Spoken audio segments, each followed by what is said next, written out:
Amerika Serikat kembali menggertak Iran dan mengatakan waktu untuk mencapai kesepakatan hampir habis.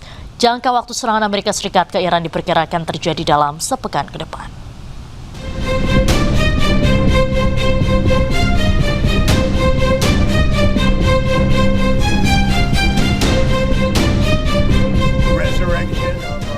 Presiden Amerika Serikat Donald Trump dan Israel menekan Iran untuk membuka Selat Hormuz.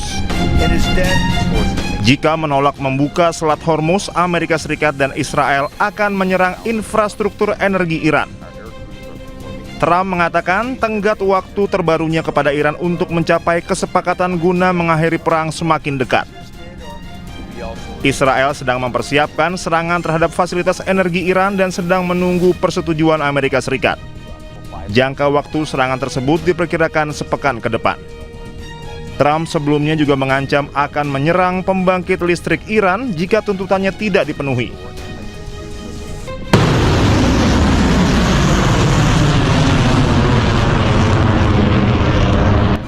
Sementara Iran tak gentar dengan ancaman Amerika Serikat dan Israel.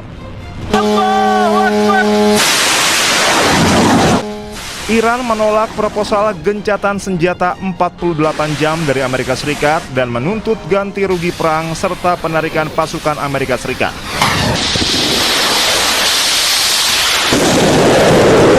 Iran bahkan kembali meluncurkan drone dan rudal ke Israel serta negara-negara Teluk yang bersekutu dengan Amerika Serikat. Dua hulu ledak dari rudal klaster Iran jatuh di dekat markas militer Kiryat di Tel Aviv.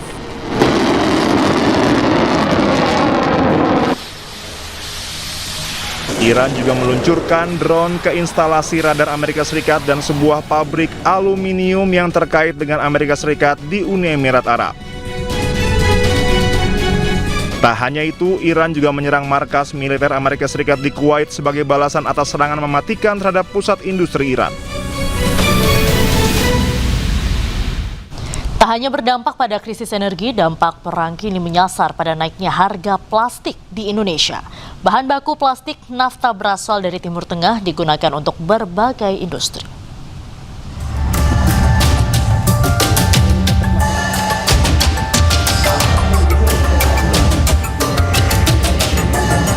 Aini pedagang minuman es di Cirebon, Jawa Barat ini mengeluh melonjaknya harga plastik kemasan beberapa waktu belakangan. Plastik menjadi kebutuhan utama untuk sedotan serta kemasan minuman es yang dijualnya. Jika ia menaikkan harga jual es, pembeli pasti mengeluh, sementara jika tak dinaikkan ia hanya mendapat untung tipis. Alih-alih saling mengerti, pembeli justru komplain saat harga minuman es naik Rp1.000. Iya, komplain, malah katanya, enggak bu aja, itu naik semua, sedotan naik, plastik naik. Ya enggak lah, kalau segitu ya enggak apa-apa, kalau enggak ya enggak mau aja, ya udahlah, terpaksa ibu sih. Ya kalau kita sebagai pembeli kan awalnya beli 5.000, tadi juga beli 5.000, sekarang masih tetap 5.000, jadi tahunya segitu harganya mas. Jadi nggak mau tahu ya harga bahan baku? Iya, karena konsumen kan tahunya segitu harganya, jadi tetap beli 5.000 tadi. Menteri Perdagangan Budi Santoso mengungkap saat ini pemerintah tengah mencari negara pemasok baru buntut perang di Timur Tengah. Indonesia masih bergantung bahan baku impor plastik, khususnya nafta dari Timur Tengah. Apa yang kemudian kita lakukan?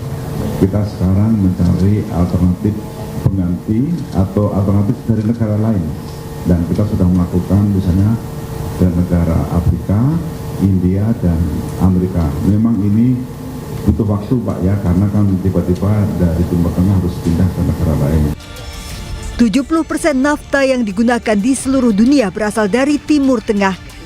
Nafta tidak hanya digunakan untuk bahan baku plastik, namun juga produk rumah tangga, mainan, suku cadang otomotif, sarung tangan karet hingga ban.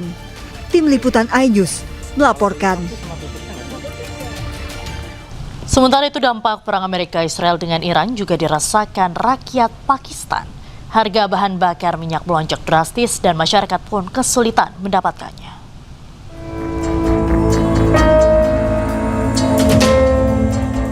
Daerah Balochistan, Pakistan menghadapi kekurangan bahan bakar yang semakin parah. Hari Jumat waktu setempat terpantau sejumlah SPBU tutup dan warga pun harus mendorong kendaraan motor mereka. Ribuan pedagang dan pekerja transportasi kehilangan pendapatan karena tidak mampu membeli bahan bakar dengan harga yang melonjak drastis.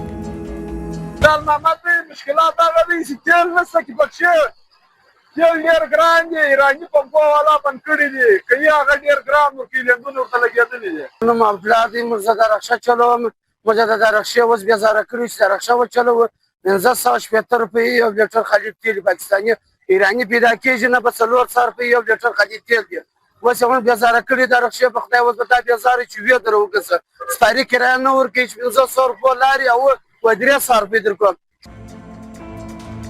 Secara nasional, harga bahan bakar telah melonjak dengan bensin mencapai PKR 458,41 per liter dan solar naik menjadi PKR 520,35 per liter, memicu pembelian panik dan memperburuk kelangkaan.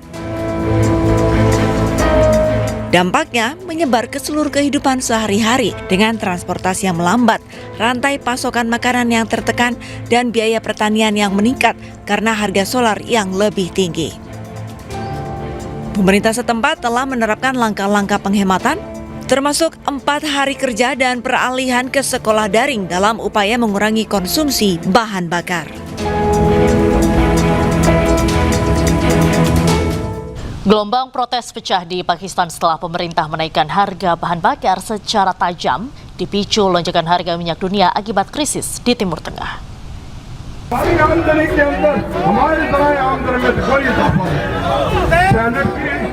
Ribuan warga turun ke jalan di Lahore, Pakistan, memprotes kenaikan tajam harga bahan bakar yang diumumkan pemerintah. Masa membawa spanduk dan bendera, menyuarakan penolakan terhadap lonjakan harga yang dinilai memberatkan rakyat. Pemerintah Pakistan melalui Menteri Peminyakan Ali Pervez Malik resmi menaikkan harga bensin dan solar menyusul kenaikan harga minyak global. हुकूमत ने हालात की आड़ लेके अवाम पे petrol bomb गिराया है। आलमी मंडी में इतनी कीमतें नहीं बढ़ी जितनी इन्होंने जनाब पाकिस्तान के अवाम पे जुल्म किया इन्होंने, और चूंकि हर चीज का तल्लक पेट्रोल के साथ होता है, गरीब अवाम बिल्कुल पिस जाएगी इसके साथ, हर चीज महंगी हो गई है. Kondisi ini semakin menekan ekonomi domestik dan memicu kekhawatiran akan gelombang protes yang lebih luas.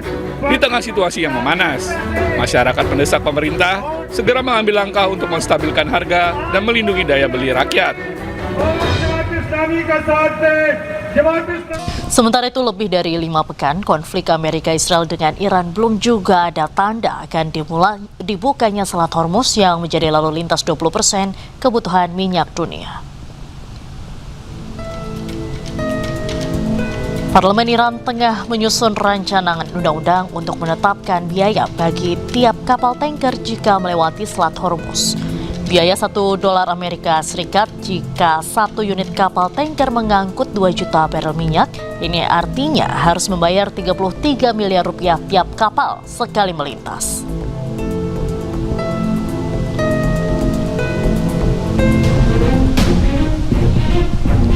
Namun Iran tidak mau menerima mata uang dolar Amerika Serikat.